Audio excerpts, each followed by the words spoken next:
গতকাল রাতে আমাদের দোকানে চোর ঢুকতে নিয়েছিল, মানে চোরে আমাদের এই তালাটার ইচ্ছা মতো পিটাইছে, খোলার জন্য খুলতে পারেনি। সকালে আমার হাজব্যান্ড যে খুলছে।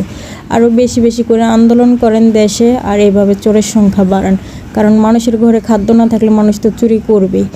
ওই দিন দেখছি রাস্তায় মুচি কান্না করে, এরপরে আপনার ঘরে যখন খাবার থাকবে না তখন আপনিও কান্না করবেন। আমার মা আবার সতর্কবার্তা দিয়েছে যে আমি শেখ হাসিনার হয়ে যাতে কোনো কথা না বলি, কারণ শেখ হাসিনার নামানোর উদ্দেশ্য চলতেছে। আর এটা আমি আজ থেকে 4-5 মাস আগে থাকতেই জানি, কারণ আমাকে একজন বলছে, অপোজিট পার্টিরই একজন বলছে যে 2024 সালেই তুমি কিছু দেখতে পারবা ঝলক। তো যখন এই যে কোটা আন্দোলন নিয়ে শুরু হয়েছে, এরপরে যখন বড় আকার নিতেছে, তখনই আমি বুঝে গেছি যে এর পেছনে কি হইতেছে আর এর পেছনে কি চলতেছে। আর মূল উদ্দেশ্য হয়েছে সরকার পতন করা। তো আপনারা আপনাদের উদ্দেশ্য নিয়ে করতেছেন, করেন, দেশের কেন ক্ষতি করতেছেন?